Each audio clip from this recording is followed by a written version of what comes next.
Olá, eu sou Vera Morgado e começa agora a revista da Câmara, com as notícias que foram destaque na semana. O Congresso mantém veto do presidente Temer ao programa de microcrédito. Na Câmara foi concluída a votação da medida provisória que autoriza a criação de fundo para compensação ambiental. A Comissão de Segurança Pública aprova projeto que impede que investigados obtenham benefícios financeiros em consequência dos acordos de colaboração firmados com a Justiça. E você vai ver também. A Comissão da Privatização da Eletrobras discute como a venda da empresa pode ajudar na recuperação do Rio São Francisco. Mais de 150 representantes de entidades filantrópicas pedem mais recursos para as Santas Casas, que correm o risco de fechar as portas. Deputados prestam homenagens nos 20 anos da morte do ex-presidente da Câmara, Luiz Eduardo Magalhães, com exposição de fotos e sessão solene.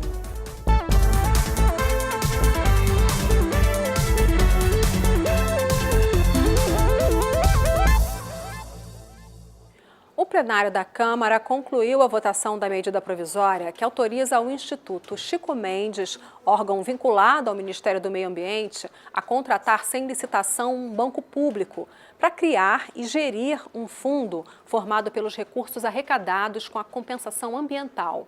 Foi uma votação difícil por causa dos protestos dos oposicionistas. O presidente da Câmara, Rodrigo Maia, ameaçou cortar o salário dos deputados que estavam em obstrução. Dini Moraes acompanhou. Foi mais uma semana de clima tenso no plenário. Imbecil, gaga, ladrão! Eu peço que o senhor não permita mais que falem do presidente Lula o que estão falando. O presidente Lula não é condenado em última instância. Eu não aceito mais isso nesse plenário. Ele não está falando no microfone. Tudo por causa do clima político fora da Câmara. Casos de corrupção, desempenho de governos, uma série de embates que também tem a ver com a disputa eleitoral, que está há menos de 6 meses.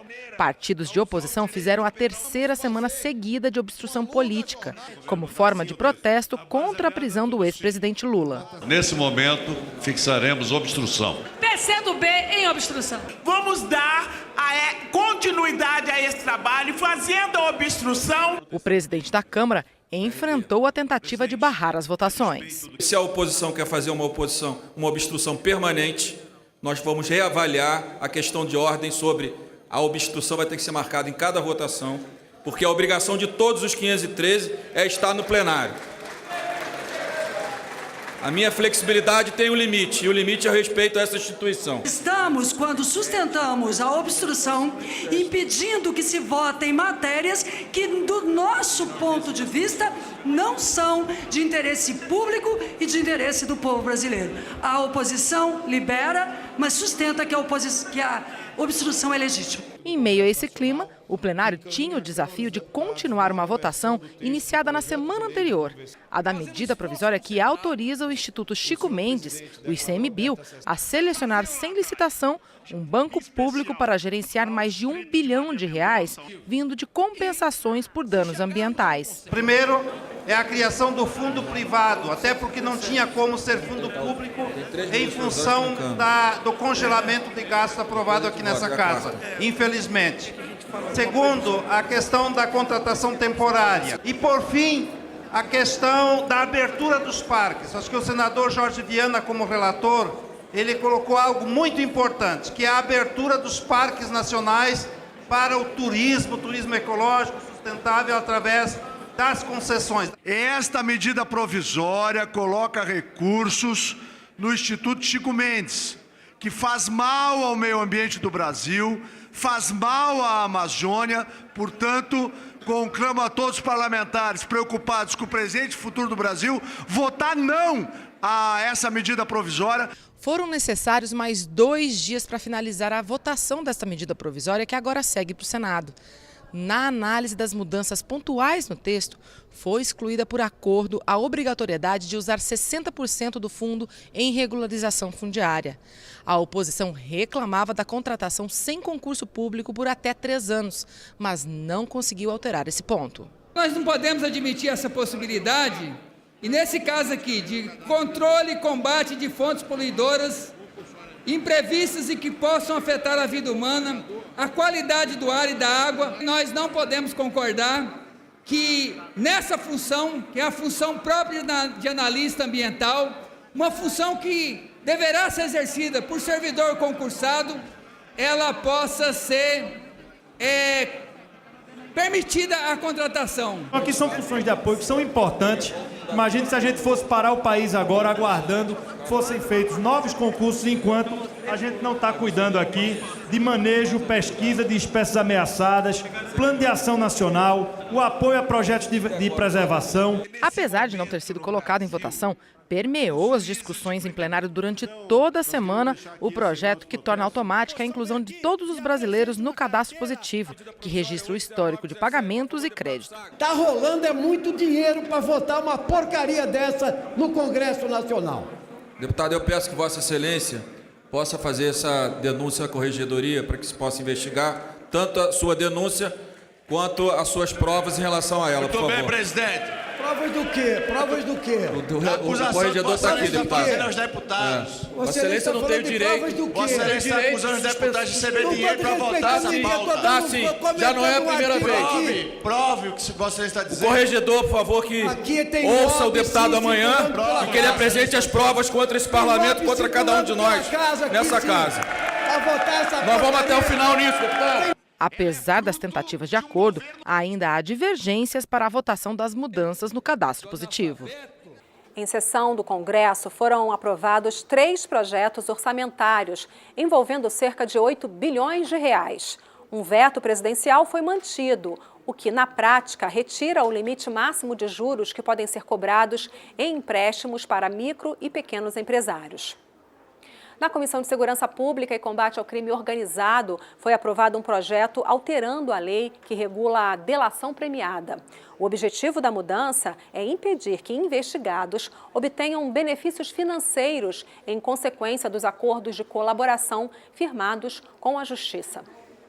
Uma comissão parlamentar de inquérito foi criada no Congresso ano passado para investigar eventuais benefícios financeiros obtidos pelos sócios da JBS no acordo de delação premiada firmado com o Ministério Público. Segundo denúncias, além de obterem o perdão pelos seus crimes, os irmãos Batista teriam lucrado 700 milhões de reais com a venda de ações e aquisição de títulos em moeda estrangeira. Projeto aprovado na Comissão de Segurança Pública visa impedir que isso aconteça de novo. Não aconteça mais o que aconteceu, por exemplo, na delação da JBS, onde pessoas, os irmãos Batistas, tiveram um prêmio, né, que espantou a todos nós. Na verdade, saíram pela porta da frente e ainda aproveitaram informações privilegiadas para oferir vantagens no mercado financeiro. Pela proposta aprovada, nem o colaborador, nem seus sócios ou parentes poderão lucrar com informações privilegiadas produzidas na delação. Além de terem que devolver todo o dinheiro com juros e correção monetária, terão que indenizar todas as pessoas lesadas. Alguns especialistas, no entanto, não concordam com as mudanças. Tem uma inconsistência, porque esses acordos são sigilosos, né? Eles cabem às defesas e aos acusados e ao Ministério Público. E aqui eu tento colocar um ilícito de terceiros que seriam beneficiados, mas eles tampouco poderiam ter acesso a essas informações, né? Me parece aqui que se houver uma quebra desse sigilo, o próprio acordo está em risco, né? E isso poderia ser balizado em relação aos proveitos econômicos. Na semana que passou, a Polícia Federal cumpriu 8 mandados de busca e apreensão e um mandado de prisão preventiva em vários locais de Brasília e aqui no Congresso Nacional. A ordem foi do ministro do Supremo Tribunal Federal, Edson Fachin, com o objetivo de apurar atos relacionados à obstrução de justiça que teriam sido praticados por parlamentares em investigações da Operação Lava Jato.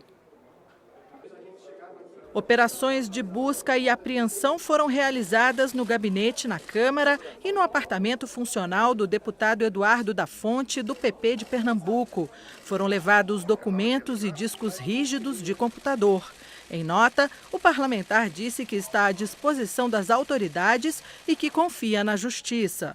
O presidente da Câmara comentou a operação. A Justiça e o Ministério Público cumprem o seu papel e a Câmara continua o seu trabalho. Ninguém, como eu disse, não é um ato que nos deixa feliz, mas Na democracia é assim, todos podem ser investigados, né?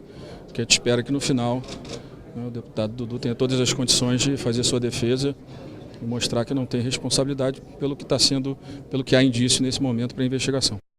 O Conselho de Ética deu andamento às representações contra os deputados Alberto Fraga e Jean Willis e determinou o arquivamento da representação contra o deputado Ivan Valente.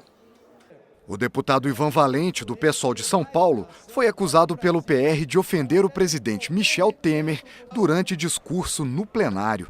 Valente classificou o atual governo como corrupto. O relator da representação contra o parlamentar foi o deputado Pompeu de Matos, que em seu relatório preliminar ressaltou que os parlamentares têm imunidade por suas opiniões, palavras e votos. O Conselho aprovou o arquivamento da denúncia por unanimidade. O deputado Júlio Delgado também apresentou o relatório preliminar da representação contra o deputado Jean Willis, que foi acusado de fazer apologia ao uso de drogas. Delgado pediu o arquivamento da denúncia, mas um pedido de vista adiou a votação para a semana que vem. O deputado Adilton Sacchetti foi escolhido para ser o relator do processo contra o deputado Alberto Fraga, que é acusado de publicar em rede social notícia falsa sobre a vereadora Marielle Franco, assassinada em março no Rio de Janeiro. Sacchetti deve apresentar seu parecer preliminar no mês de maio. A Comissão de Constituição e Justiça aprovou a proposta que destina 30% dos recursos arrecadados pela Receita Federal com a licitação de mercadorias importadas apreendidas para escolas públicas de educação básica. O projeto segue agora para análise dos senadores. Você vai ver daqui a pouco aqui na revista da Câmara. Mais de 150 representantes de entidades filantrópicas pedem mais recursos para as Santas Casas, que correm o risco de fechar as portas. Deputados prestam homenagens nos 20 anos da morte do ex-presidente da Câmara, Luiz Eduardo Magalhães, com uma exposição de fotos e sessão solene. Eu volto já.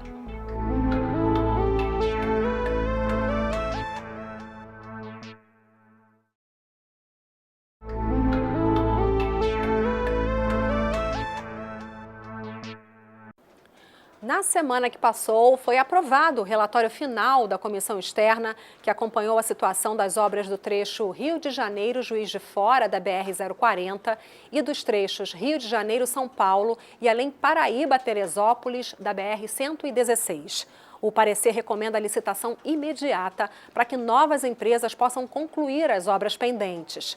Uma delas é a obra da nova subida da Serra de Petrópolis, onde Tribunal de Contas da União e Ministério Público Federal detectaram diversas irregularidades, como prática de sobrepreço, projetos desatualizados e falta de cumprimento de prazos contratuais. Outro problema apontado no relatório final da comissão externa é o alto valor dos pedágios cobrados nessas rodovias. Na BR-040 e na BR-116, o valor chega a custar 4 vezes mais do que em outras rodovias. Outro tema que vem gerando debate aqui na Câmara é a privatização da Eletrobras. Os deputados discutem o que fazer com o centro de pesquisa da estatal, que hoje tem 85% dos custos bancados pela própria Eletrobras. Outro tema discutido na semana que passou na comissão especial que analisa a privatização é como a venda da Eletrobras pode ajudar na recuperação do Rio São Francisco. O São Francisco é o rio mais importante da região Nordeste. Atravessa 5 estados e mais de 500 municípios. Pelo caminho, alimenta 6 usinas hidrelétricas, muitas propriedades rurais e uma população ainda maior. Com a escassez da água, essa convivência vai deixando de ser pacífica. Se observa alguns conflitos já instalados entre irrigação e geração de energia, entre mineração e o uso da água para abastecimento humano. Então, já há um conflito instalado na bacia. A estimativa é que o desmatamento já atinja 48% da bacia do São Francisco. O mais grave problema, mas só um deles. Por isso, também existe uma estimativa do custo de recuperação, 30 bilhões de reais.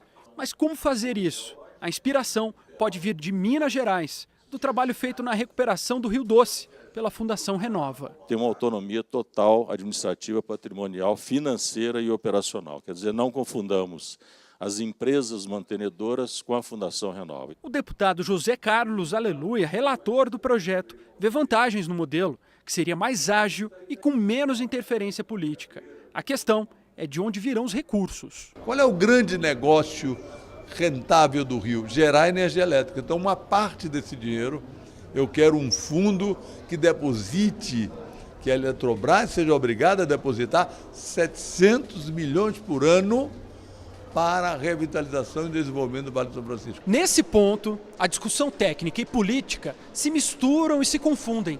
Os governadores do Nordeste assinaram uma carta criticando a privatização da Eletrobras. De acordo com eles, se isso for feito, as contas para os consumidores poderão aumentar em até 17%. Por outro lado, quando você para olhar os investimentos feitos pela Eletrobras, você vai ver que ela gastou cerca de 20 milhões de reais ao ano nos últimos 5 anos na recuperação do Rio São Francisco, ainda abaixo do necessário. Ou seja, existe aí mesmo um dilema colocado diante dos deputados. A conservação do Rio São Francisco não é feito com discurso fácil, com palavras, é feito com investimento. E a realidade das empresas estatais no Brasil é que elas não têm mais condição de investir. O erro para a oposição está em acreditar na privatização como uma resposta para tudo. Esse modelo em que o Estado brasileiro fica a serviço das grandes corporações da água, da energia e as corporações financeiras não se sustenta. E não é a privatização da Eletrobras que vai resolver os problemas sociais do Brasil, muito menos o equilíbrio financeiro. Que a gente consiga terminar agora, no início de mês de maio, o debate da privatização da Eletrobras na comissão, e que na segunda quinzena de maio a gente tenha as condições, que ainda não temos hoje, de votar esse projeto no plenário da Câmara. E numa comissão que analisa a medida provisória que reestrutura o setor elétrico, foi lido o relatório do deputado Júlio Lopes, sob protestos da oposição, que diz que essa MP pavimenta a privatização da Eletrobras. Mesmo assim, saiu um acordo para que a votação do texto aconteça no dia 8 de maio. A medida provisória 814 faz uma reforma no setor elétrico brasileiro. A MP vale até 1º de junho e recebeu 158 emendas. O governo queria votar logo o relatório. A oposição reclamou e tentou adiar a leitura. Eles chegaram aqui na tentativa de atropelar a oposição de forma direta.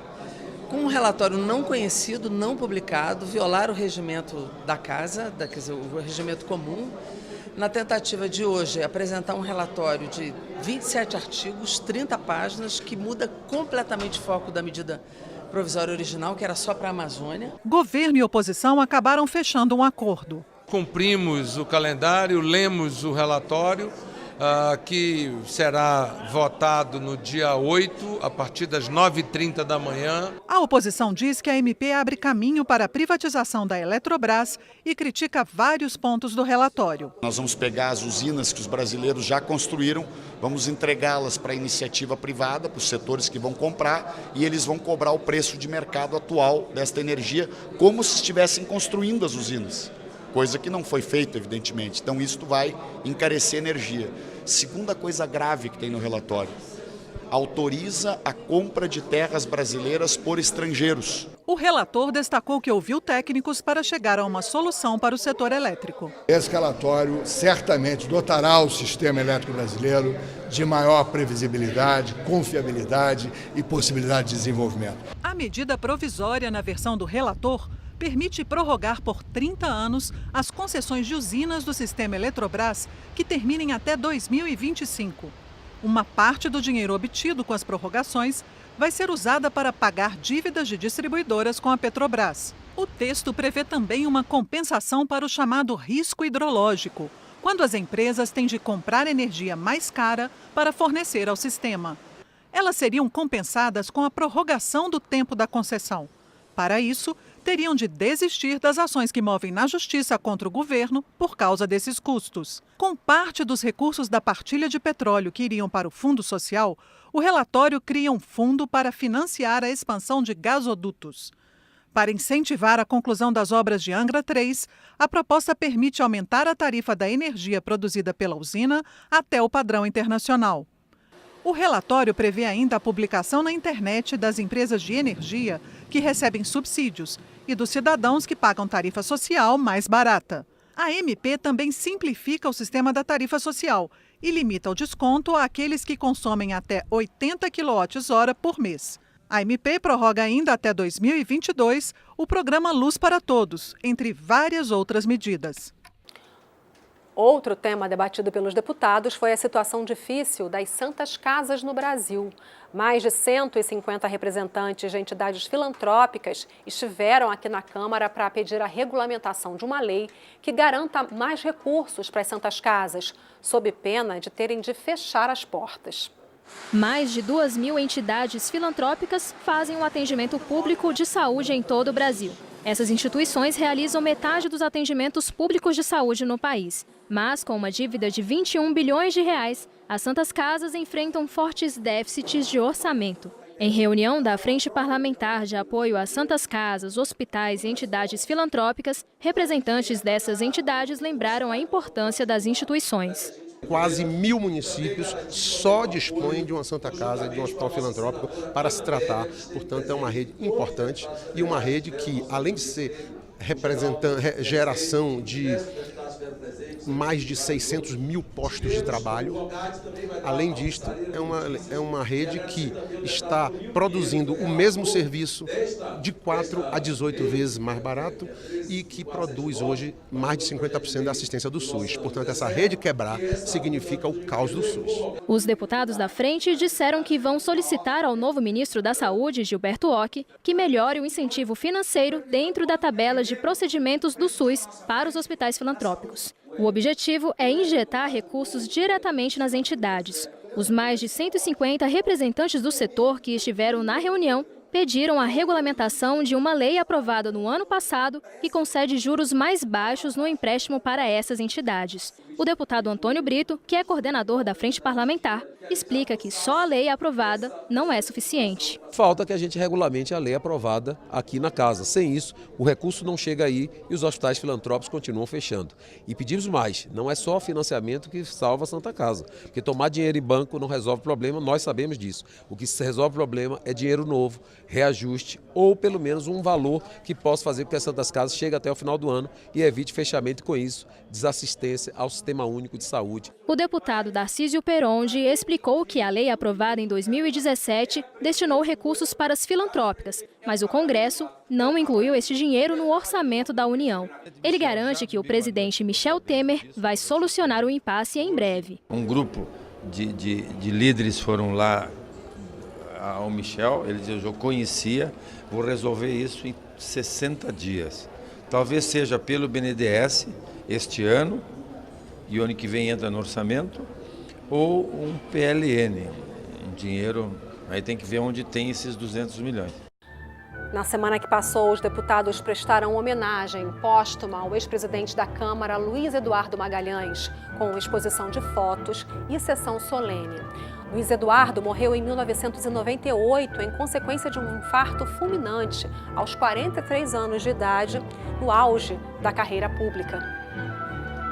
Ele era uma pessoa uma personalidade aberta, embora com convicções. Isso é tudo que a democracia precisa. Pode dizer com sinceridade, eu sinto saudades dele, porque era uma pessoa querida. Foi assim, o clima de emoção marcou a homenagem póstuma ao ex-presidente da Câmara, deputado Luiz Eduardo Magalhães. O vídeo, com depoimentos de diversos políticos que conviveram com Luiz Eduardo, abriu a sessão solene, que desta vez foi presidida pelo presidente da Câmara, deputado Rodrigo Maia. A breve, porém, imensamente profícua trajetória de Luiz Eduardo nessa casa deixou a marca da maestria. Maestria na arte de fazer política, na sua forma maiúscula, voltada para as grandes causas do povo brasileiro e para o bem comum.